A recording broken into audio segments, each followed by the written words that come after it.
C'est des hommes. Discuté avec une psychologue la psychologue de l'aide sociale à l'enfance d'Antony et je lui dis madame, moi je suis psychologue, j'ai vu des psychotiques, carrément des mères psychotiques qui ont réussi à éduquer leurs enfants, qui ont réussi. Moi je connais une mère psychotique qui vit dans un autre monde, mais elle a donné de l'amour à ses enfants. C'est en fait, personne ne peut remplacer le lien maternel. C'est inné. Par exemple, le lien paternel, je suis désolée, en fait, ça se transmet pas en fait directement à l'enfant. C'est un lien acquis. Le lien paternel, oui, je sais, le lien paternel, nous, on le porte pendant 9 mois. Je parle des bonnes mamans, des mamans bienveillantes. Oui. Des mamans bienveillantes qui méritent de les appeler maman. Même les études en psychologie ont montré l'importance de ce lien maternel. Winnicott, c'est un grand scientifique qui a beaucoup écrit sur le lien, la représentation de la maman pour l'enfant et l'importance de ce lien pour le développement de l'enfant. La rupture de ce lien a beaucoup de conséquences sur l'enfant, beaucoup. On a vu plusieurs mamans seules qui ont réussi à éduquer très bien leurs enfants. Donc, ce lien, même une mère fragile, normalement, le rôle de l'aide sociale à l'enfance, c'est d'accompagner une maman, par exemple, fragile, qui ne sait pas, en fait, s'occuper d'un bébé, par exemple, une fille de 18 ans qui tombe enceinte et voilà, qui ne sait pas, en fait, et qui n'a personne, parce qu'en fait, l'aide sociale à l'enfance, ne lâche pas les anciens enfants placés. Les filles qui tombent enceintes, directement, si elles sont seules, les filles qui sortent de l'aide sociale à l'enfance, si elles tombent enceintes et elles n'ont pas de compagnon, elles se font directement enlever leurs enfants. Directement, ils placent leur bébé à la naissance, sans motif, sans rien, parce que juste elles étaient placées. Donc nous avons aussi une maman qui a le courage aussi de témoigner aujourd'hui. Ses enfants sont séparés, elle est de l'Essonne et ils veulent envoyer ses enfants à la c'est ça? Ouais, ils sont séparés. La loi Taquet dit que c'est interdit de séparer les fratries. Débrouillez-vous avec 10 000 € par enfant, vous pouvez rassembler des fratries, même des fratries de 6 ou 10. Débrouillez, c'est la loi qui dit ça. Vous n'avez pas le droit de séparer les fratries. La loi Taquet est claire sur ça. Donc, ils veulent l'envoyer carrément à la Sarthe, son bébé. Elle en parlait de ça, Annie Dupéret. Oui. Ah oui. Elle finançait des Bonsoir, bonjour. Il y a des aujourd'hui, je veux témoigner car mes enfants sont placés depuis bientôt 1 an. On nous a accusé, moi et mon mari, de violence. Qu'il n'y a jamais eu de violence. Juste parce que ma fille, un jour, s'est retrouvée à l'école avec un bleu sur son genou. Et ils ont appelé la police. Je me suis trouvée convoquée chez le directeur, mais c'est même pas le directeur qui m'a convoquée, c'est la maîtresse de ma fille. Le directeur n'était pas là, n'était même pas au courant. Et mon mari a fait de la garde à vue pendant plus de 2 jours. Les pédophiles ne font pas de garde à vue. Et voilà, un père qui lui colle, il lui invente des violences, il va faire de la garde à vue. De la garde à vue. Suite à ça, j'étais enceinte en plus du petit dernier et notre vie a complètement changé. Il y a eu des restrictions, plein de trucs et en décembre dernier, donc après Noël, la police est venue chez moi à toquer à 17 h et est venue voir comment se passait à la maison et suite à ça, j'ai dû aller au commissariat.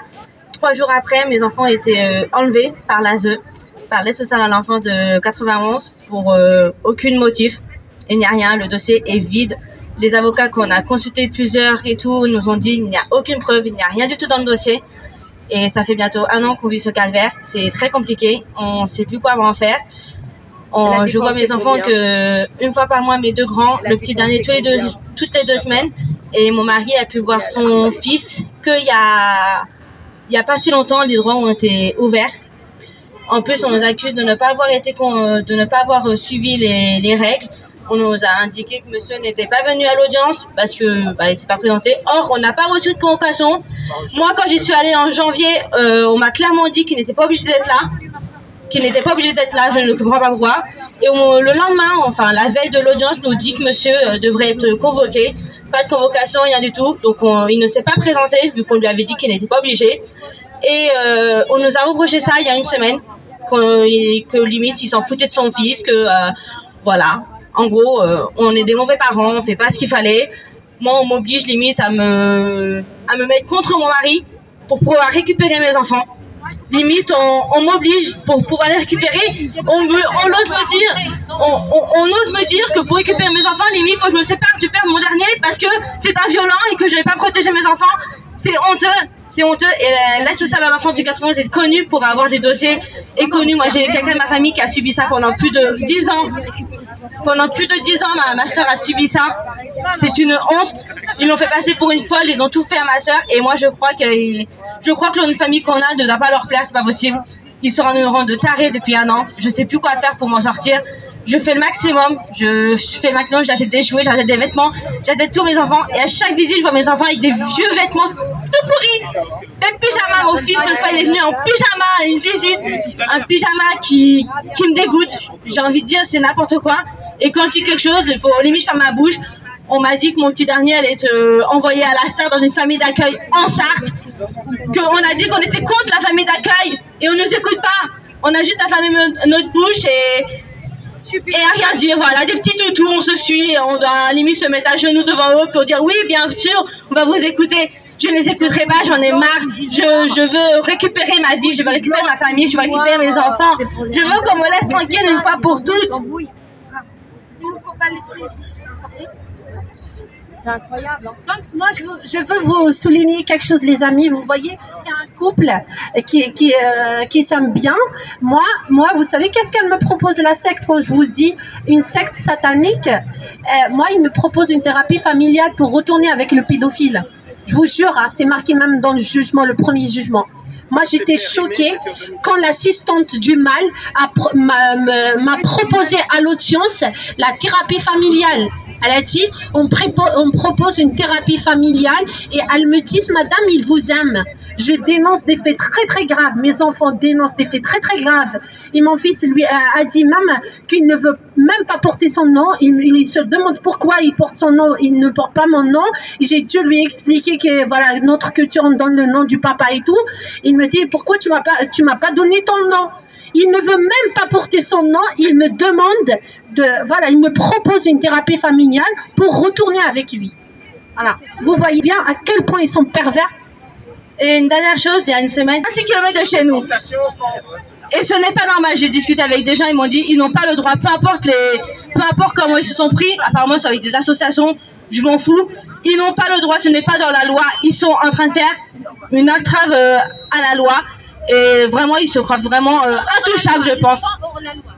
Je pense qu'ils se sentent intouchables. Alors, je pense qu'il faut vraiment se mobiliser et mettre fin à tout ce merdier, effectivement. Mais il faudrait des millions dans la rue. Elle dit, elle m'a rappelé une famille au sud, là récemment. Le père a reconnu les violences alors qu'il n'a jamais été violent. Ils l'ont obligé. Il a été condamné, mais ils n'ont pas pu récupérer leurs enfants. La maman, il a reconnu, il a demandé que la maman récupère. Elle a dit qu'elle n'a rien à voir. Oui, c'est moi qui est violent, j'assume et tout. Il a reconnu, il a été condamné, mais la maman n'a jamais pu récupérer les enfants. Donc moi, je vous dis, il faut rester digne, s'il vous plaît, rester correct, honnête. Oui, agissez avec votre conscience, et arrêtez de les suivre, de jouer leur jeu. Je vous raconte une histoire terrible. Il y a un couple aussi de 3 enfants. Ils voulaient coller les violences conjugales. Ils ont placé les 3 enfants et ils ont demandé à la maman de se séparer du père pour récupérer les enfants. Elle s'est séparée du père pour récupérer l'enfant. Ils ne voulaient pas. Ils ne voulaient pas lui rendre les enfants. Et vous savez qu'est-ce qu'ils lui ont dit? Ils lui ont dit, si on vous redonne les enfants, lui, il va venir les chercher chez vous, etc. Blablabla. Et vous savez qu'est-ce qu'il a fait le père? Il s'est suicidé. Je vous jure qu'il s'est suicidé. Et avant qu'il se suicide, il a envoyé une lettre à la juge pour lui demander de rendre les enfants à la maman. Eh bien, imaginez qu'elle n'a pas récupéré ses enfants, même avec le décès de son mari. Non. Elle n'a pas, je vous jure qu'elle n'a pas récupéré les enfants. Et ils lui ont dit, vous êtes choquée, madame. Et ça a des conséquences sur votre état psychique. Vous ne pouvez pas assumer l'éducation des 3 enfants. Je vous jure, hein, c'est une vraie histoire. Messieurs, mesdames, bonjour, bonsoir. Nous sommes aujourd'hui place de l'Opéra pour dénoncer tous ces actes de pédocriminalité, de l'ASE, de cette secte. Cela suffit. Il faut qu'on se mobilise tous pour nos enfants, nos petits-enfants. Comme vous avez entendu tous ces témoignages de maman courage, de papa courage. Et je suis vraiment désolée pour cette maman. Il faut qu'on revienne à plus d'humanité, à plus de bienveillance. Cela suffit. Cela a été trop loin. Donc le collectif Parents en colère est toujours avec vous. Inda, Lida, Aziza, je ne sais plus les noms là, Sarah, Myriam, Malonda, Emmanuel, la liste est longue. Mais en tout cas, force et courage à tous, ne lâchons rien, la justice va l'emporter tôt ou tard. Et nous sommes pour la liberté d'expression. Juste pour vous dire que dans quelques instants avec Gaël, nous allons faire une photo tous ensemble avec le bracelet anti-pédocriminalité. Donc regroupons-nous pour pouvoir faire la photo, s'il vous plaît.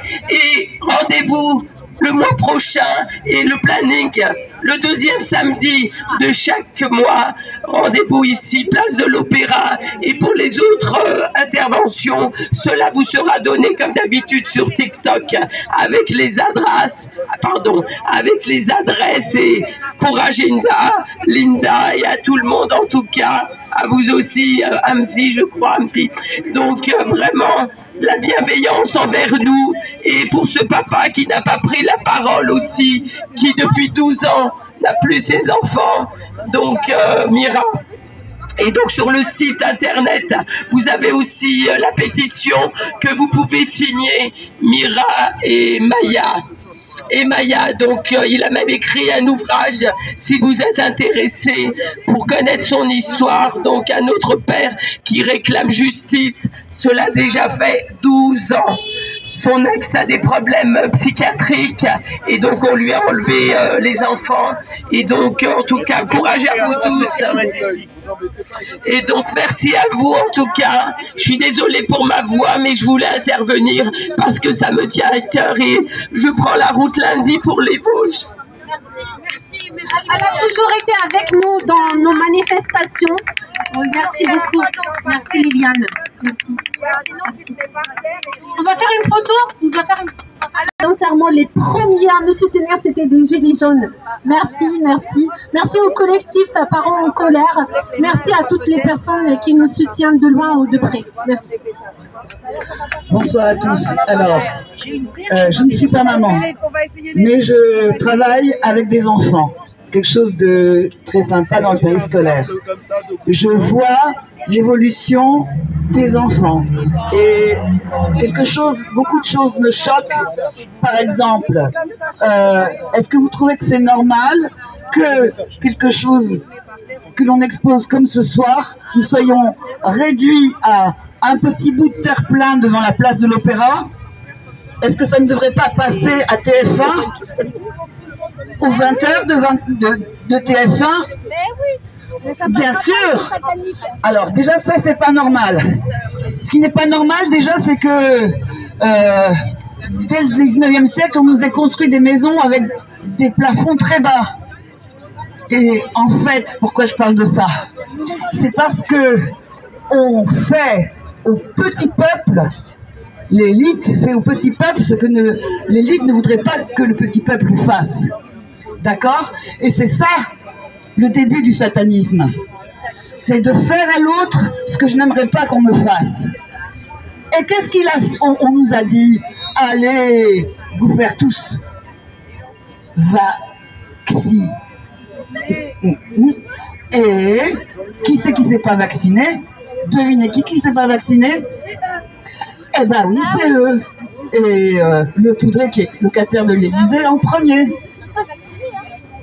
Donc, on nous a dit, allez vous faire piquer et tout redeviendra normal, mais rien n'est normal.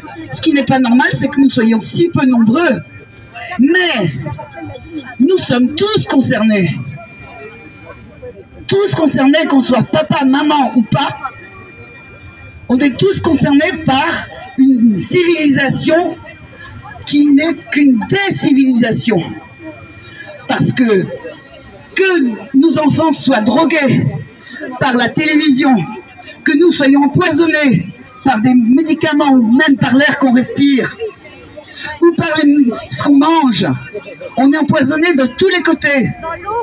Nous sommes tous empoisonnés par une mentalité qui est que bientôt, si on n'arrête pas ça, nous allons tous nous entretuer et même devenir cannibales. Oui, aujourd'hui, l'éducation elle est faite pour que les enfants s'entretuent et que bientôt on s'entretue et qu'on se mange. Alors,